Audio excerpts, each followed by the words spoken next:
સત્સંગ સરિતા કાર્યક્રમ અંતર્ગત હું સર્વ ધર્મપ્રેમી શ્રોતાજનોનું સ્વાગત કરું છું અને આજે હનુમાન દાદા અને અર્જુનમાં વધુ પરાક્રમી કોણ એ વિશે જાણકારી આપવા જઈ રહ્યો છું. મહાભારતના યુદ્ધ પહેલાં એવો એક પ્રસંગ બન્યો કે જ્યાં અર્જુન અને હનુમાન દાદા ભેગા થઈ ગયા અને બંને જણાએ નક્કી કર્યું કે આપણા બેમાં વધુ શક્તિશાળી કોણ. તો પછી નક્કી કઈ રીતે કરવું, અને બંને વચ્ચે એક શરત લાગી. એ શરત લાગી કે અર્જુને કીધું હું કોઈ પણ એક જગ્યાએ નિર્જન જગ્યાએ બાણ મારું તો ત્યાં તરત જ પુલ બની જાય, બ્રિજ બની જાય. અને હનુમાન દાદા કીધું તું ગમે તેવો બ્રિજ બનાવે, હું એક કૂદકો મારું તો એ બ્રિજ તોડી નાખે. આ રીતે બંને વચ્ચે શરત મારી. નિયમ પ્રમાણે 3 વાર બાણ મારવાના હતા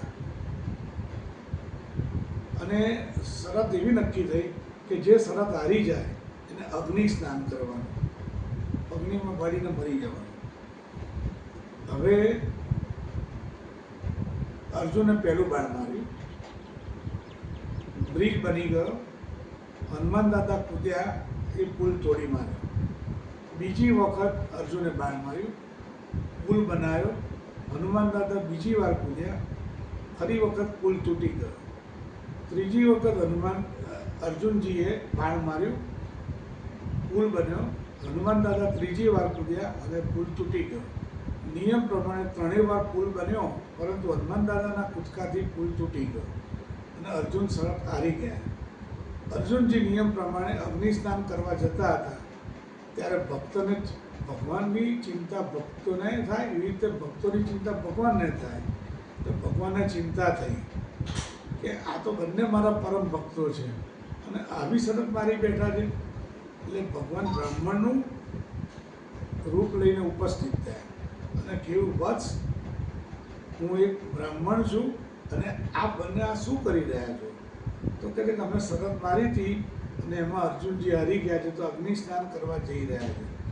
એટલે બ્રાહ્મણજીએ અર્જુનને અટકાવ્યા કે તમે અગ્નિ સ્નાન કરશો નહીં. તમે 2 જણાએ શરત મારી ત્યારે ત્રીજું કોઈ શરતને જોનાર હતું ના, તો એ શરત ગણાય નહીં. ત્રીજો કોઈક અમ્પાયર તો હોવો જોઈએ, એટલે આ શરત ના ગણાય. એટલે મારા દેખતા તમે ફરીથી શરત મારો, હું એનો ન્યાય આપીશ. અને હારી જે જાય એને આવું અગ્નિ સ્નાન નહીં કરવાનું, પણ જીતી જનારે કોઈ વરદાન માગવાનું, એને શરત કહેવાય.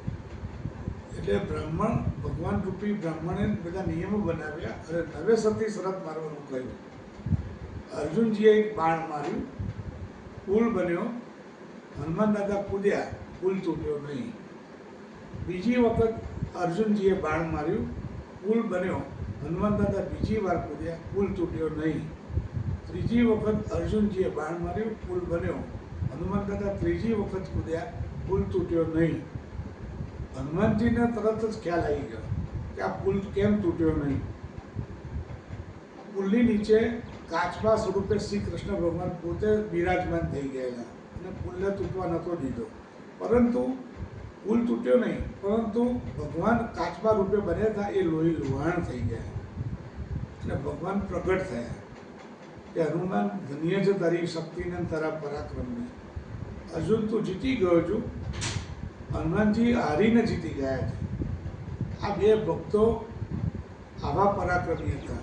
ત્યારે અર્જુને પછી મહાભારતના યુદ્ધ પૂર્વે હનુમાનજી પાસે વરદાન માંગ્યું કે જ્યારે મારે કૌરવ પાંડવો જોડેનું યુદ્ધ થાય અને શ્રી કૃષ્ણ ભગવાન મારા રથના સારથી બને ત્યારે હનુમાન દાદા તમે મારી રથની ધજાના સ્વરૂપે બિરાજમાન થજો. આ રીતે વરદાન માગી ભગવાને બંને ભક્તોની મહત્તા વધારી. જય શ્રી કૃષ્ણ.